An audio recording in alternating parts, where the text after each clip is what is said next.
Alireza Firouzja played a very offbeat gambit in the Royal Opus and won against Parham Maksudlu. So let us have a look at how he was able to overpower Maksudlu in the opening itself. So the game started as a Royal Opus e4, e5, knight out, bishop b5, and knight f6. Berlin. And after castles, no Berlin endgame, rook e1. d4 would lead to Berlin endgame. After d4, you can play knight d6 and then takes, and that there we have the Berlin endgame. Instead, we have rook e1.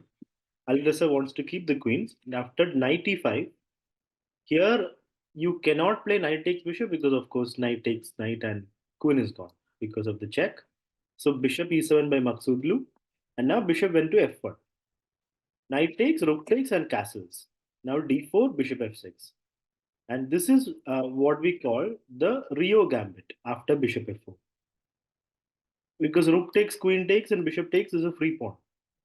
Now, what does white have in compensation? Black's knight is awkwardly placed in front of the d pawn, so the bishop won't be able to come out for some time. And white has better development. So after takes knight e8. So he does not accept the gambit right away. After knight e8, Alireza insists on the gambit. And now takes. And here comes knight d5. So if you see white's pieces, they're active and knight e7 is sort of in the air. So it's another pawn gambited. b2 is hanging. But Parham takes some time to develop the bishop. That much is fine. Bishop e7.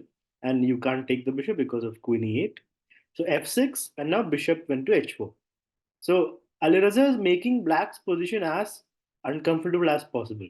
The knight is stuck there, the queen is blocked, bishop is yet to come out. Only one piece is playing, and the f6 pawn has allowed weaknesses around the king. And knight e7 can come anytime. At the right moment, Alireza will strike. And now bishop takes b2, 2 pawns up, rook b1. This much is still okay. Engine actually says it is around equal, white has a small advantage. Even though it's 2 pawns down, white has enough activity for the 2 pawns. After bishop e5, here Parham makes a mistake. I mean, you can call it middle game, but it's sort of like opening itself. A mistake right here after the first 18 moves of theory. This is where Parham's theory ended, I believe. The correct plan here is bishop check, king moves, kick the knight, and after knight e7, just put the king happily on h8, and everything is fine.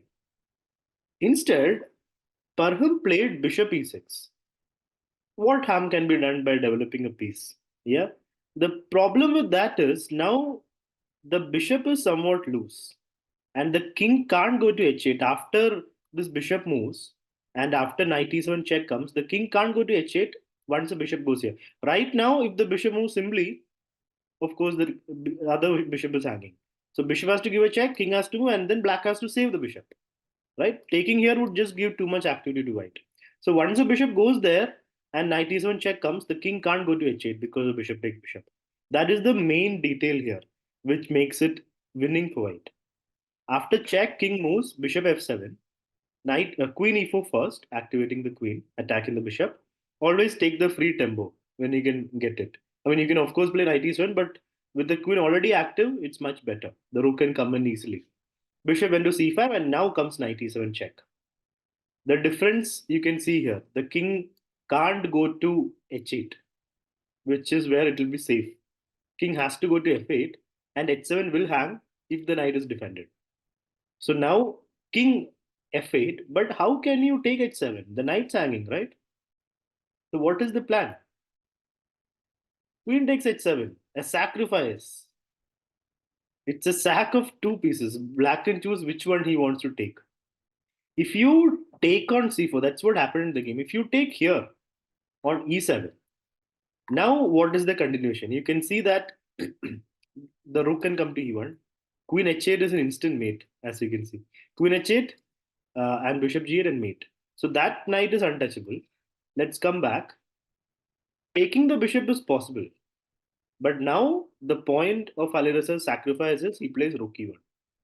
Defending the knight, threatening a checkmate. King f7 and queen g8 again is mate.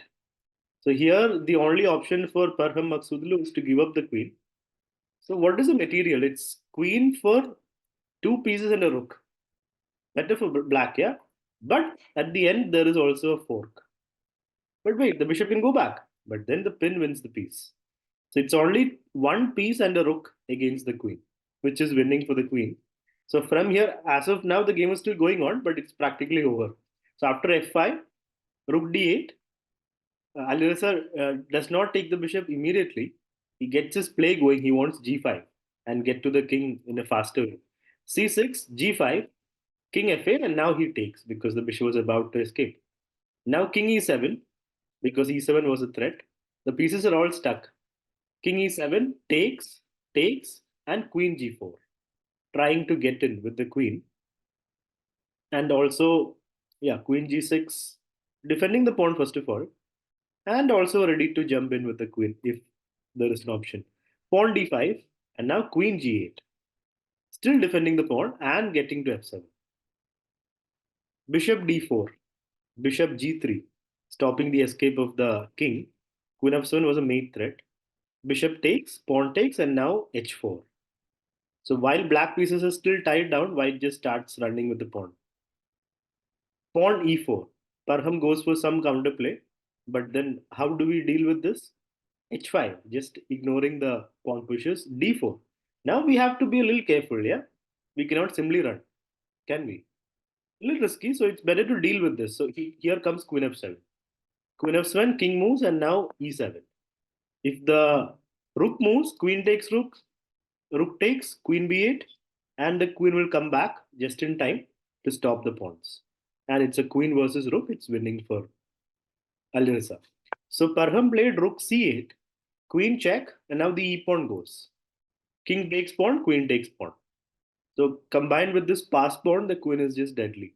And to add to all this, the black king is not safe at all. King d7, queen takes, both pawns are gone, and h6. And here, Parham Maksudlu resigned because the pawn is just too strong and the rook cannot stop it in any way. And the knight is just a gimmicky piece. It can't do anything against running pawns.